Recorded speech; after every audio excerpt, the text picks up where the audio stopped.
Hello students, welcome back in your online classes. I hope you all are good and I am also good, and today we are going to start our grammar portion. Okay, that is article writing format. Okay, article writing format. आज हम लोग देखेंगे कि article को किस तरह से लिखा जाता है, उसका फॉर्मेट क्या है। Okay, so let's start. The format of an article consists of the following parts। एक आर्टिकल जो होता है उसको इस फॉलोइंग पार्ट्स में क्या किया जाता है, लिखा जाता है। So first one is heading, then second by line and third is body. Okay, heading में क्या करना है कि आपको टॉपिक का नाम लिखना है, जो टॉपिक आपको दिया हुआ रहेगा एग्जाम में, एंड बाय लाइन में खुद का नाम जो आप जो भी लिख रहे हैं। Then third one is body. Body को क्या किया गया है कि 4 पैराग्राफ में इसको लिखना है। Okay, paragraph 1, paragraph 2, paragraph 3 and paragraph 4। Okay, and अगर आप लोग चाहते हो कि उसको थर्ड पैराग्राफ में ही ख़त्म करना, तो आप वो भी कर सकते हो।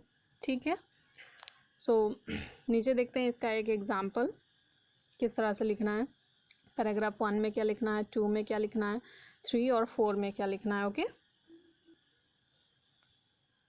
Look, first one is heading, topic. Topic must be कैची।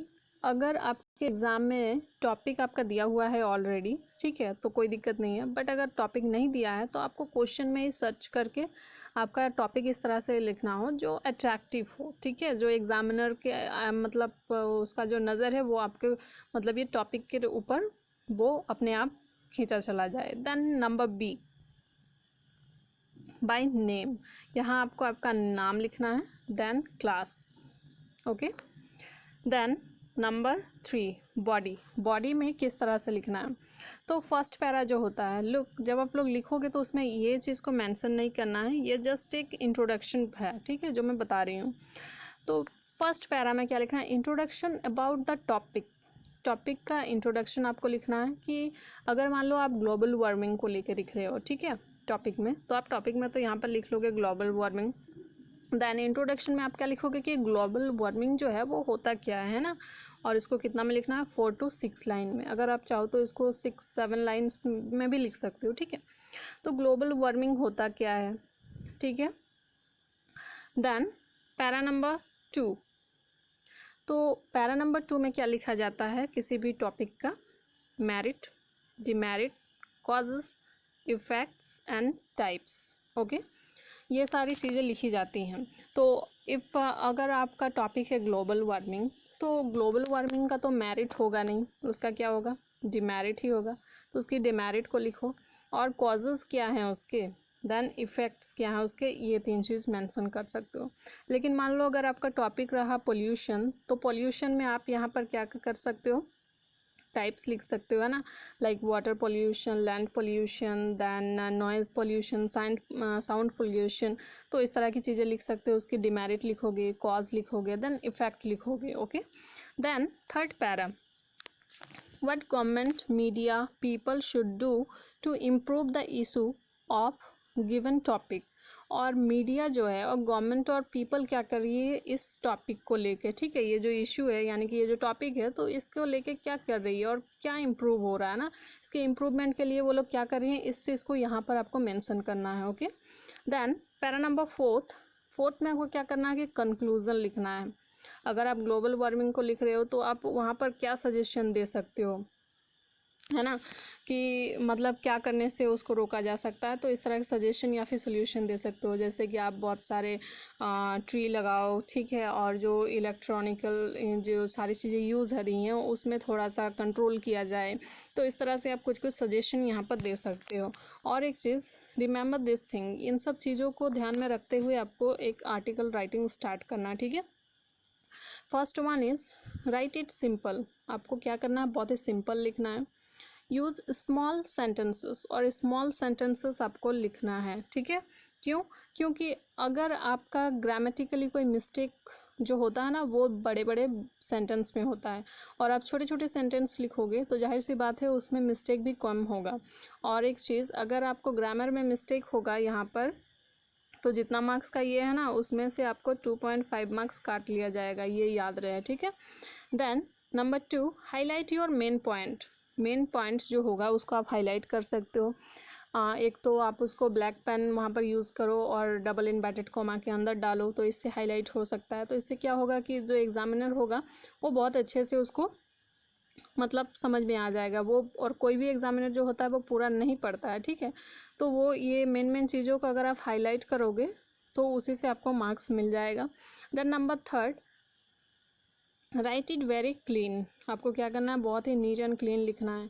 और डोंट ओवर राइट। अगर कोई वर्ड बाय मिस्टेक से मिस्टेक हो गया, ठीक है, तो उसके ऊपर आप ओवर राइटिंग नहीं करोगे। आप उसको सीधे इस तरह से एक लाइन में काटोगे, ओके, एक लाइन में, ज़्यादा उसमें घुमाना भी नहीं है पेन।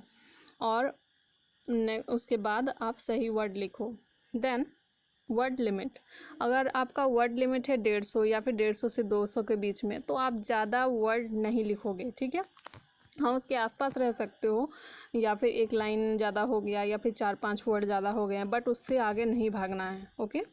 एंड लुक, अगर आप हेडिंग और बी नंबर जो है बाय लाइन यानी कि आपका नाम, इतना ही आप सही जगह पर लिख लोगे तो इसी में 1 मार्क्स रहता है। और ये हेडिंग और बाय लाइन जो है आप यहाँ पर भी लिख सकते हो, बट ये सेंटर में भी आप लिखोगे तो कोई दिक्कत नहीं है, दोनों में ही आपको मार्क्स मिलेगा। बट सेंटर में लिखने से क्या होता है कि बहुत ही अच्छा एक लुक देता है ये, ठीक है। एग्जाम्पल के लिए मैंने यहाँ पर एक लिखा है स्वच्छ भारत ये अभियान, ओके, स्वच्छ भारत ये अभियान, ये रहा आपका टॉपिक। देन यहाँ पर नेम लिखना है। और एक चीज़, अगर कोई भी आपका आता है एग्ज़ाम में, जैसे कि मैंने अभी बताया था कि ग्लोबल वार्मिंग को लेके रहा या फिर चाइल्ड लेवल को लेके रहा, तो सबसे पहला स्टार्टिंग जो है यहाँ पर आप कुछ इस तरह के कोटेशन दे के स्टार्ट कर सकते हो।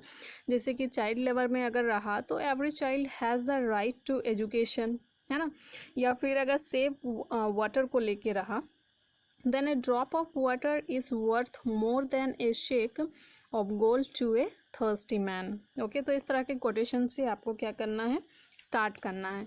लेकिन हाँ, याद रहे ये कोटेशन सिर्फ आप एक ही लिखोगे, दो नहीं। Then let's start. Swachh Bharat Abhiyan is a campaign which is launched on 2nd October 2014 on birth anniversary of Mahatma Gandhi by our Honorable Prime Minister Shri Narendra Damodar Das Modi. Okay. The aim of this campaign is to clean India from 2014 to 2019. The campaign's official name is in Hindi.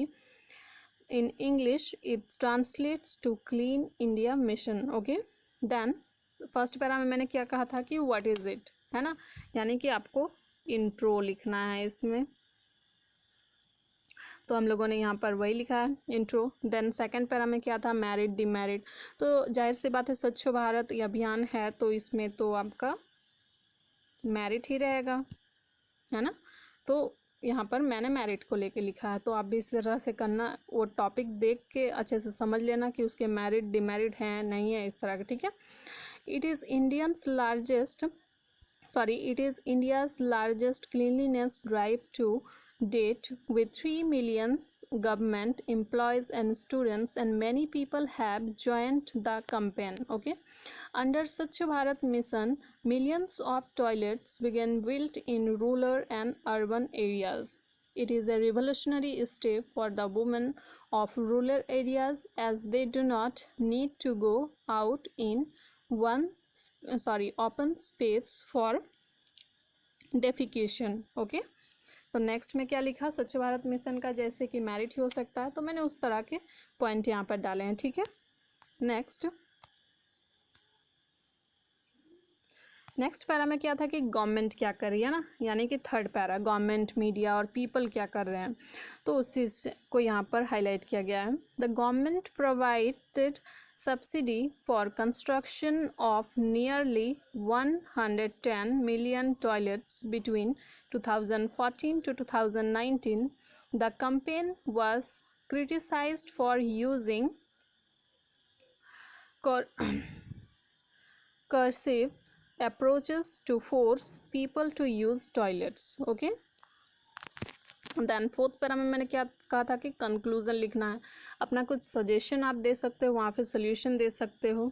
Look, it is very good mission if each and every person understand the importance. Okay, the Swachh Bharat mission, then it will become great and successful mission. और जैसे कि solution के तौर पर अगर उस तरह से कुछ आपके पास प्लेस है या फिर कोटेशन है तो आप उसको डाल सकते हो, like place for cleanliness to show your neatness to clean India, और धरती माता करे पुकार, आसपास का करो सुधार। Okay, so students, I explain the format of article writing, and I hope it is very useful for you, and if you have any complaint or doubt about my explanation, then please consult me. Okay, thank you children.